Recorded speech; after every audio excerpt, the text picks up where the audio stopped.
एक ने कहा, दंडवत करके कहा कि अगर गलती हो जाए तो प्रसन्न रहना चाहिए साधक को। उनका नहीं बोले भगवान की तो गलत गलत गलत मार्ग है। गुण तुम्हार समुझे निज दोषा, जेहि सब भांति तुम्हार भरोसा। गुण है तो मेरे गुरुदेव का है, मेरे श्री जी का है, अगर दोष है तो मेरा है।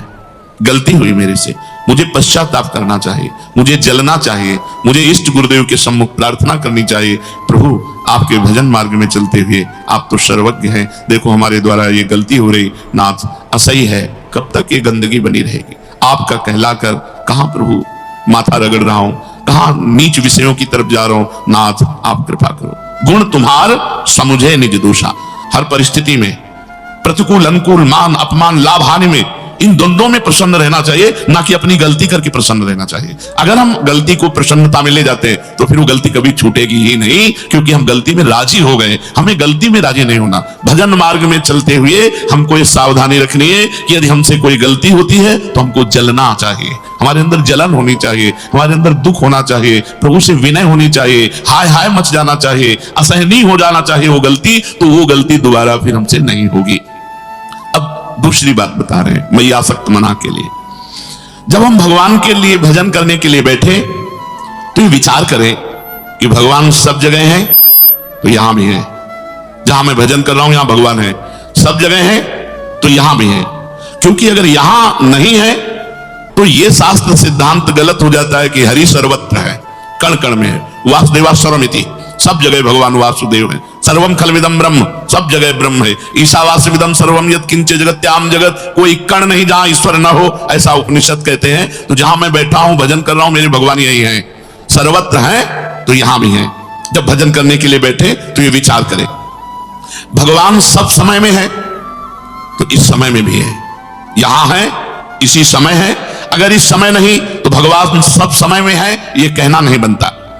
भगवान सब में है तो मेरे अंदर भी बैठे, सब जगह है, सब समय है और सब में है तो भगवान मेरे हृदय में भी बैठे हैं।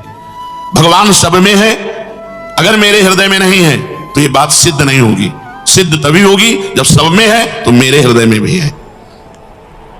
भगवान सबके हैं ये कहना तभी सिद्ध होता है जब भगवान मेरे भी हैं।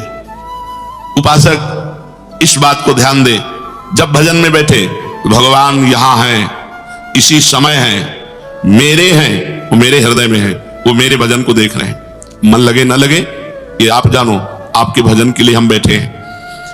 अब कोई भी देश काल वस्तु व्यक्ति परिस्थिति घटना क्रिया उसके चिंतन में स्फुरित हो, इसमें भी भगवान है, इसमें भी भगवान है, क्योंकि भगवान से रहित कोई घटना, कोई परिस्थिति, कोई वस्तु, कोई क्रिया, कोई स्थान हो ही नहीं सकता, क्योंकि भगवान सब में है, सब समय में है, सर्वत्र है।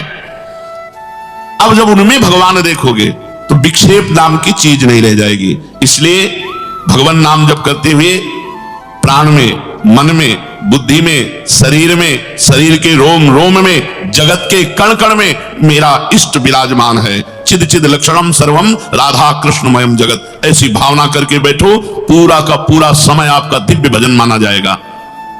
ये तो भगवान ने कहा मैं आसक्त मना, मेरे में आसक्त मन वाला। भगवान के आसक्त मन वाला हो और आश्रय किसी और का लिए हो,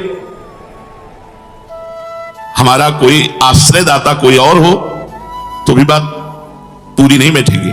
इसलिए भगवान ने कहा मदाश्रया, मेरे ही आश्रित हो, जिसको केवल मेरी ही आशा है, मेरा ही भरोसा है, मेरा ही सहारा है, मेरा ही विश्वास है।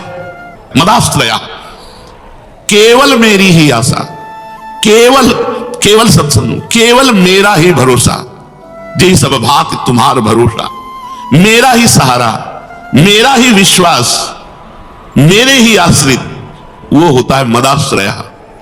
हमारा भरण पोषण भगवान से होता है, हमारा जीवन भगवान के लिए है, हमारे स्वामी भगवान है। हमारा कोई व्यक्ति नहीं हो सकता, कोई फोन नंबर नहीं हो सकता, किसी भी तरह का अन्य आश्रय नहीं।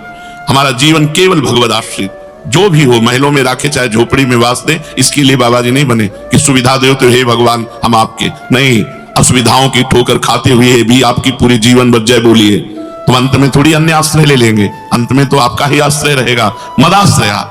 इसको बात समझ लो, अन्य आश्रय हो तो उसे भगवान के भाव में बदल दो। मेरे भगवान मेरे माता पिता के रूप में मेरा भरण पोषण कर रहे हैं, मेरे भगवान मेरे रिश्तेदार के रूप में आकर मेरा भरण पोषण कर रहे हैं, मेरे भगवान इस रूप में आकर मेरा भरण, लेकिन भरोसा भगवान का, ना तो माता पिता का, ना रिश्ते नातों का, मेरे भगवान इस रूप में मेरा भरण पोषण कर रहे हैं।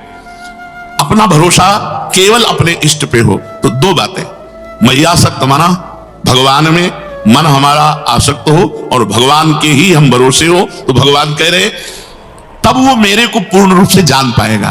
संसार में आश्रय बहुत जल्दी ले लेते हैं, धन का, संपत्ति का, वैभव का, विद्या का, बुद्धि का, योग्यता का, कुटुंब का, मित्र का, ये सब नाशवान है, इसका आश्रय सब लिए हुए है। सब कोई अंगुली पे गिना जा सकता है जो मदाश्रया है, केवल भगवान का आश्रय है, केवल भगवान का भरोसा है, केवल प्रभु का सहारा है, अन्य कोई सहारा नहीं। धन का, संपत्ति का, वैभव का, विद्या का, बुद्धि का, योग्यता का, कुटुंब का, ये सब आश्रय, ये नाशवान है, मिटने वाला है, स्थिर रहने वाला नहीं, सदा रहने वाला नहीं, सदा के लिए पूर्ति तृप्ति कराने वाला नहीं।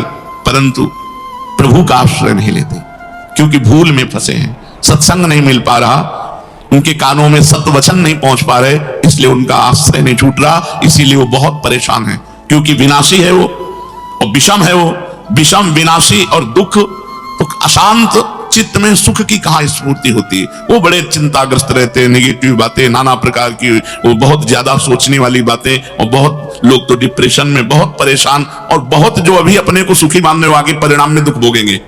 हम तो बड़े सुखी, हमारे लड़का बढ़िया अच्छे हैं, हमें नौकरी बढ़िया मिली हुई है, बड़ा रुपया पैसा, तुम मरोगे नहीं क्या? और ये परलोक जाएगा नहीं तो अशांति तो होगी। एकमात्र भगवान का आश्रय, किसी अन्य वस्तु, व्यक्ति, स्थान, किसी भी का आश्रय ना हृदय में हो, और गाढ़ चिंतन भगवान का नाम का, भगवान के मंत्र का, तो वो रूप की झांकी, रूप की झांकी के दर्शन का मतलब है वही छप जाना। प्रभु के रूप का दर्शन ऐसे नहीं जैसे कितने लोग आते हैं कहते हैं मैं भगवान के दर्शन हो गए, पता नहीं क्या क्या प्रपंच साथ में बोलते हैं। जीव ही एक बार भगवान का साक्षात्कार होता है, जीव की अविद्या नष्ट हो जाती है, दिव्य ज्ञान स्फुरित हो जाता है, और नेत्रों में वही बस जाते हैं, छप जाते हैं।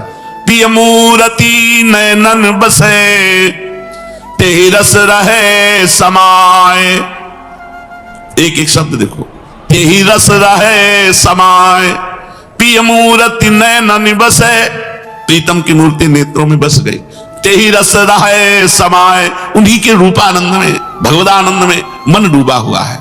ये लक्षण सुनी प्रेम के और न कछु सुहाए, और न कछु सुहाए, फिरे रस मद मातो कुटुंब देहते जाए, छूट सब ही विधि नातो, जहां जा पी की बात सुने खोजत तिन गैनन, हित ध्रुव छिन छिन ले प्रेम जल भरी भरी नैनन। बार बार वो अपने प्रीतम की रूप माधुरी नक्सिखलों अनुभव करता है, ऐसा रूप, ऐसा आनंद, अश्रुधारा बह रही है। फिर अपने रस मातो, जो अपने प्रिया प्रीतम उन्हीं के रस में डूबा हुआ, कुटुंब देहते जाए छूट सब ही विधि नातो। ये गाढ़ स्थिति, मय्यासक्त मना, हमें जब प्रभु में आसक्त मन हो जाता है तो कृपा की धारा खुल जाती है, वो ऐसे प्रवाहित करके प्रभु के समीप पहुंचा देती, उठते बैठते चलते फिरते खाते पीते हर समय केवल प्रभु। इसलिए निराश मत होइए, उदास मत होइए। यदि विषय आकर्षण हो रहा है तो धैर्य रखिए, भजन की कमी है। मन चंचल हो रहा है, धैर्य रखिए, इसका फल मिलेगा आपको। चंचल मन सहित भजन करने पर भी भगवान की कृपा आपको वैसे ही प्राप्त होगी जैसे एकाग्र मन से करने वाले। जैसे 500 का लेबर लाए, 8 घंटे काम करवाए तो 500 दिए, और एक को काम न करवाए तो 500 देना ही पड़ेगा। ऐसे ही हम भजन के लिए भगवान को अर्पित हैं, तो हमारा जो भी टूटा फूटा भजन बन रहा है उसका भजनानंदी महात्माओं का जैसा फल मिलेगा, हमको भी भगवान की कृपा, भगवान का प्रेम, भगवान के दर्शन, भगवान का सानिध्य मिलेगा। इसलिए हमको निराश नहीं होना। शेष चर्चा आगे। श्री राधा वल्लभ लाल।